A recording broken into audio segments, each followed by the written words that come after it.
Welcome to Real Estate Investing Abundance, the show for busy, fulfilled professionals like you to learn how to develop financial independence built on solid, passive real estate investments. Now, here is your host, Dr. Alan Lomax. Hello, enlightened investors. What a delight to be back with you again today. It is reported that Albert Einstein once said compound interest is the eighth wonder of the world. Well, tax-free compound interest must be the ninth wonder. Chris Tanner is the Senior Sales and Education Manager at New Directions Trust Company. He educates people on the power of using self-directed IRAs and solo 401ks. He has been self-directing his own retirement plans since 2007. So Chris, take us into the show and share a memorable experience that helped you to be who you are. Yeah. And Alan, thanks for having me today. And when I was a young married man, I had two young children. I used to have a very different career.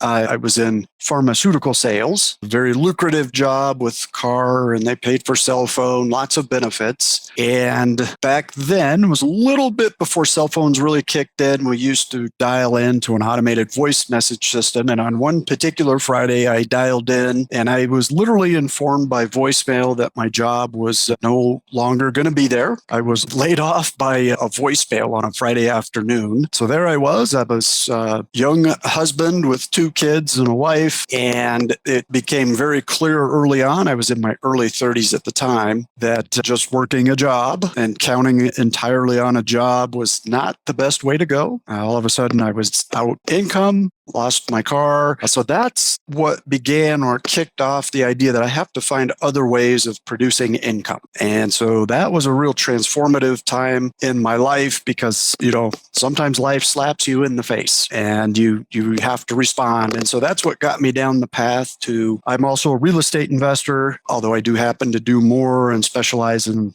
retirement plans now, but that was a big event for me. No kidding. What a crude way to lay somebody off. Crude things in layoff processes, but boy, that takes the cake. Wow. Yeah. Geez, I can't even believe it. How cold. Well, particularly cold, right? I mean, that wasn't the only time I was ever laid off in my life, but yeah, voice message was, that told me about how much value I had, I guess. And so I became clear, better start focusing on other things outside of that kind of career. For sure. Yeah. And I am sure as you look back on it, you're going, wow, I'm glad I got out of that company. They had to have been horrible. Yeah. Well, let's get into IRS and what they have provided in terms of retirement accounts, how it is that people can self-direct outside of the stock. Yeah, it's actually an interesting thing because I don't think a lot of people even know that they have options outside of Wall Street. And believe it or not, the current retirement system has been around since the mid-70s. There were laws that were passed back then that introduced IRAs and 401ks. So the idea or the concept of self-directed IRAs and 401ks, believe it or not, goes that far back. We'll call it 45 years or so, a little bit more than that. But I believe that the key to this is that the IRS doesn't necessarily tell us so much about what we can invest in. They actually give us a lot of options. And the financial world, and I'll kind of refer to Wall Street in general as the financial world, they've sort of taken over that industry, the retirement industry. And they offer publicly traded securities because it's easy for them to offer. And they don't offer other things like investing in real estate because they're not easy things to serve as a custodian for. And so the ability to invest in these things has always been there, but I think the education and the marketing dollars to promote it haven't been there. The Wall Street's not really interested in having you go out invest in real estate, whatever form that looks like, because they're not going to be the custodian for that. So it's been there quite a while. And it's just a matter of learning about it and some of the rules that are involved with doing this type of investing. It is amazing that so few people really know about them. But of course, and there's a lot of fear. It's not just necessarily that people don't know about it. Even people who know about it seems to have a tremendous amount of fear out of moving their monies away from where their advisors direct them to put their money. And There are advisors out there who actually do advise people about self-directed IRA accounts, and actually we've had a few of those people on our program, but by and large, they're a rarity for sure. Not many advisors out there are going to tell you about self-directed IRAs. So how do we go about finding ways and means to use our retirement accounts to self-direct them in the first place? Yeah, that's a great question. And to your point, I agree. It can be a scary thing to self-direct. And the key word there is self-direct. So if somebody opens up one of these accounts, there's not a financial advisor telling them what to invest in. And as a custodian, we don't actually offer investments. And so the important thing to know is that if somebody's wanting to get involved in these types of investments, I usually tell people sometimes it works backwards. You need to sort of have the investment in mind first, and then you come find us, because it typically works best that way. But in terms of getting involved or learning more, I always encourage people to visit a self-directed custodian's website. We offer a lot of education. There's going to be webcasts and podcasts and things like what you're doing right here that people can watch videos, or we have guides that they can download, just lots of information. They can always call. We field a lot of just informative calls like, how does this work? What are the fees? Can you tell me about the process? All of those types of things. Just a matter of reaching out. And we're more than happy to answer questions and even give you things to think about you maybe didn't know you should be thinking about, if that makes sense. Well, segueing into information and education, as you just mentioned it, how in the world can we find you and take advantage of all of these free information and educational opportunities? So the easiest way is to visit the website. So my company is called New Direction Trust Company, and the website is the initials of the company. So it's NDTCO.com. So New Direction Trust Company. Once you get there, there are multiple ways you can contact us, whether it's by phone or by email, and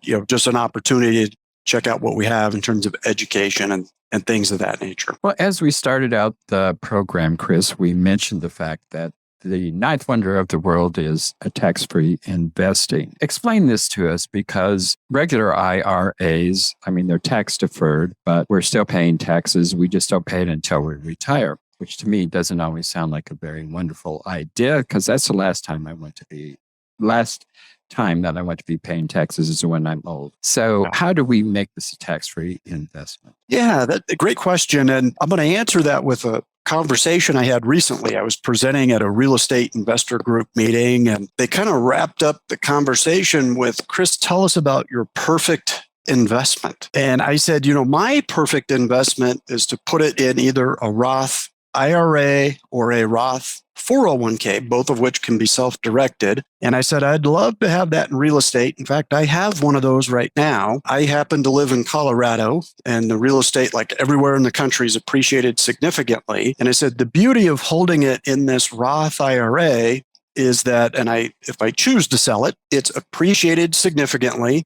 It makes monthly cash flow. And if I decided and I wanted to just be done with it, I could sell it, put the money in my account, and it's 100% tax-free. I don't have to do 1031 exchanges. I don't have to worry about capital gains. Any of the things that when we invest outside of retirement, those are things we have to think about.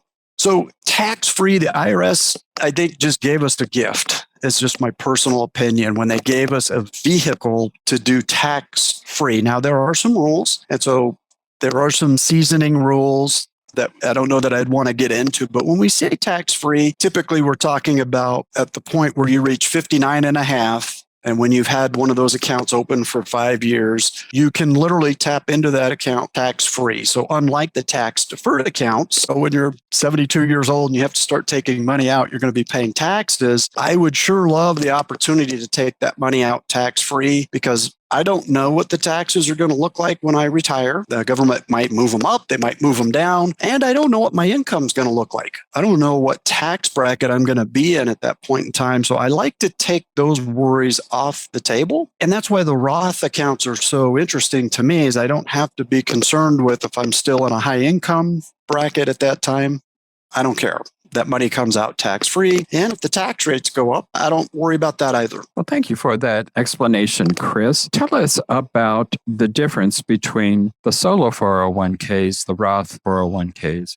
You explained the difference between just a regular 401k, but tell us, what is a solo 401k? How does it differ from a regular? And I'm really glad you brought this question up, because I think most people have heard the term self-directed IRA, and everybody's familiar with that, but I don't think they have a lot of familiarity with a solo 401k. So the first thing that's important for people to know is that a 401k is a corporate retirement plan. So there is some eligibility to be aware of. So these plans are for people that might be self-employed or small business owners. So there has to be an active and ongoing business in place, because that becomes the plan sponsor. If somebody's a W-2 employee and they have no business of any kind outside of that W-2, unfortunately, they're not eligible for the solo 401k. But the solo 401k is a unique tool in that it's sort of like several plans in one. So if somebody's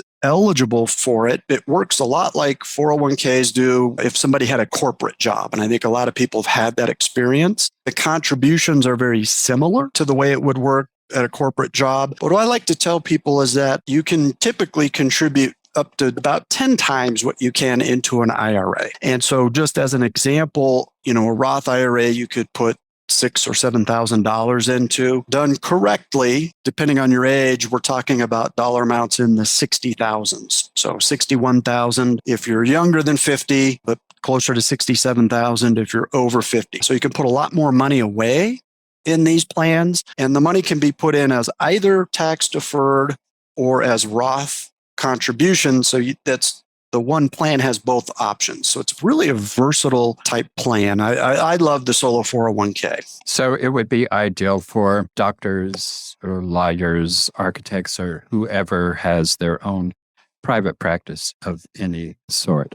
Sounds to me like. And just more flexibility. You can put in up to 60, but you could put in $1,000. There's no limit other than the cap on that. Is that correct? It's discretionary, which means you're not forced to contribute. So as technically, usually the business owner is the plan administrator, which means they make all the decisions. They get to set the rules for the plan. Obviously, we'll help guide people when they're setting up that plan. But yeah, they can max out the contributions or decide they don't want to make contributions. It's very flexible. And of course, the plans that we establish open up the ability to invest outside of the stock market. So be that real estate, private equity, which I know you do with this Steed Talker Capital, or precious metals, things of that nature. So all of those are available through that solo 401k. And correct me if I'm wrong, but it's my understanding with your solo 401ks, you could employ your spouse or your children and contribute through their accounts as well. Is that correct? Or am I mistaken about that? It is, yeah. And I think we have some sharp individuals, and I would always say, check with your CPA. We don't offer accounting advice, but yes, you can. Just be careful with it. If you have a 5-year-old child, you can employ, but the job has to be equivalent to their age, if that makes sense. So you just want to be intelligent with how you use that, but you're correct. You absolutely can employ a spouse, children, and what a wonderful gift, legitimate income. We're not talking about you're just putting money in and the children don't do anything. The IRS does have some rules to contribute to a Roth 401k for a child or your spouse. And it's wonderful for a child because think of their tax bracket.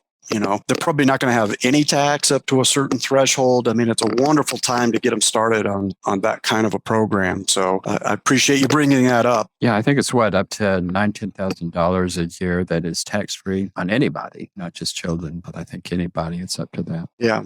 Something in that range anyway. Chris, there are limitations with 401ks, solo 401ks, and so on and so forth in terms of who you can invest with. What are those limitations? Yeah, and I appreciate you bringing that up because we get a lot of phone calls where people hear about, I can take my retirement funds and go invest in real estate. And the answer is yes, you can.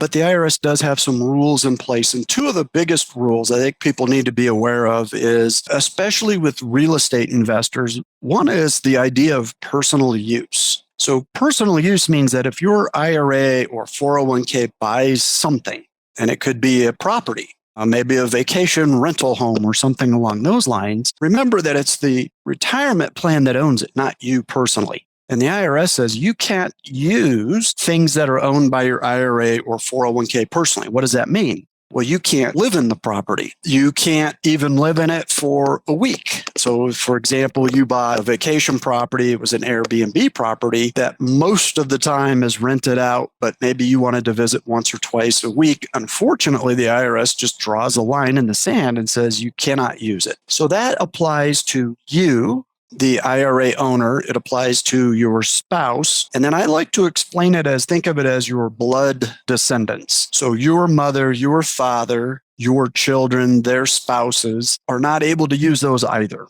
And so, for example, if you have a son or daughter that's attending college, you can't buy them a property that they live in while they're going to college, as an example. Now, as we get further from your blood descendants, aunts, uncles, cousins, people of that nature, that's fine. They could live in it or they could rent it for a short period of time. So that's one thing to consider. The other is I'm thinking about your do-it-yourselfers. That could be your fix and flippers or even, folks that like to do some of their own work. The IRS doesn't want you in there providing benefit for that property. And in real estate, that means you can't be in there swinging a hammer, tearing down walls or painting. So just know that if you were to invest in a property that needed work or needs occasional repairs, that does need to be hired out. You can't do it personally or those people I mentioned earlier. And so those are some big things to be aware of. And that's what we're here for. And why you're doing this podcast, Alan, is we're here to educate. We don't want people to get themselves into trouble. And so any IRA custodian that allows these types of plans, they should be able to tell you those guidelines and help you. So if you have questions, it's better in this arena to ask first. You don't want to beg forgiveness because the IRS is not very forgiving. Yeah, from what I understand, the restrictions are minimal, but they are strictly enforced. I don't know that the IRS is necessarily going out there and searching for people who are violating the restrictions. But if they are found, the penalties can be severe from what I understand. Chris, tell us about the penalties. Yeah. So I'm going to separate the penalties according to the type of retirement plan because they're a little bit different. If we're talking about an IRA, and keep in mind that an IRA could be a traditional IRA, a Roth IRA, a SEP IRA. It doesn't matter the type of IRA, the penalty is the same. If the IRS discovers what's called a prohibited transaction, so let's say you went and you stayed in your property and they found out, they will distribute the retirement account. So what that means is that IRA no longer exists.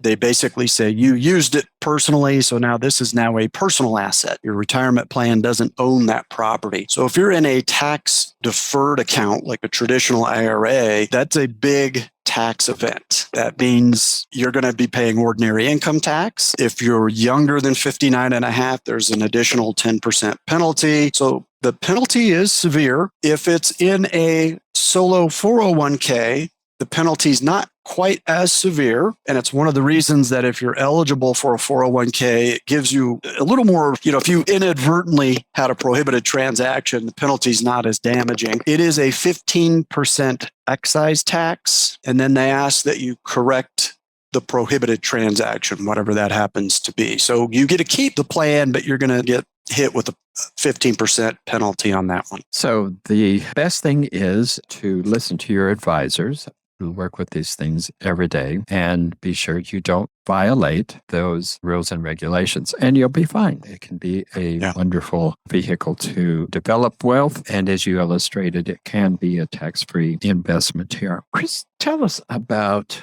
one of the most difficult situations you've had in conjunction with working with people, and it may be your experiences or some of your clients' experiences in terms of working with self-directed accounts. Yeah, I think the difficulties come in when people have unrealistic expectations or they don't quite understand the process. I'll use the example of people who maybe have gone to a weekend seminar and they hear about these accounts, and on Monday morning they open the account without really understanding how they work and timelines. And so it's important to understand that when these accounts are opened, it takes a little time to move money from point A to point B. And sometimes when a custodian's involved, there's rules and procedures in place. And these rules and procedures are really meant for the client's security, and we're trying to protect them from fraud. And I think sometimes people get frustrated with that. And so a good example would be, Alan, like if somebody were wanting to invest with you and you had a deadline coming up in 1 week, the odds that we can get that done are pretty slim. And so people can get frustrated with these processes and procedures that are in place. So it's just, I think, important to ask those questions ahead of time to understand, okay, how long does it take to get the account open? How long does it take to get money in the account? And once the money's in the account, how long does it take us to get it sent, for the investment, so that people have realistic expectations? And so I've had people call up and think that they're going to open an account and have a deal funded in 2 to 3 days. And it just doesn't work that quick.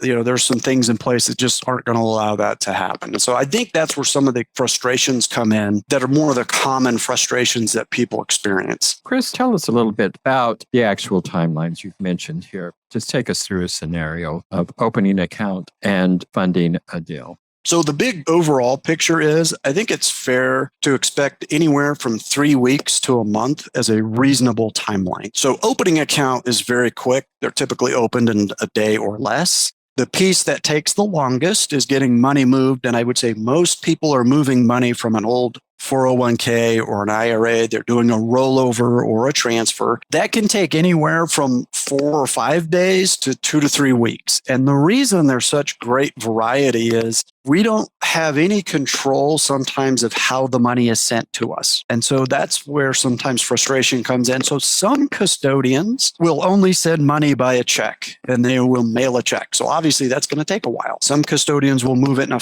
quicker fashion. They'll do a transfer, but we don't know that ahead of time necessarily unless somebody's checked into that. So I'd say 3 to 4 weeks is a reasonable timeline. Once we have the funds, we can typically get deals churned around in 3 to 4 business days. And that's for accounts where we're the custodian. But with a lot of the accounts that we have, like that solo 401k, or sometimes we have what's known as a checkbook IRA, we're not actually holding the money. And so the client, the owner of the IRA or 401k, they have a checking account, a bank account. So they're in control. So they can wire the funds or write a check, instantly as soon as the funds are available. Enlightened investors, thank you for being with us today. I know you've enjoyed our show, and I hope you have learned a great deal about self-directing IRAs. Chris, thanks so much for being with us. Yeah, you're very welcome, Alan. I appreciate the opportunity. Thank you for tuning in to Real Estate Investing Abundance, brought to you by Steve Talker Capital, a company working for passionate professionals like you to develop financial independence built on solid, passive real estate investments. As part of our efforts to make the world a better place, Steve Talker Capital contributes to activities and organizations committed to better understand the equine. These endeavors attempt to enhance the human treatment of horses worldwide. Steve Talker Capital, working for a world where all creatures, great and small, flourish abundantly. For resources to develop your financial independence, connect with us at stevetalker.com.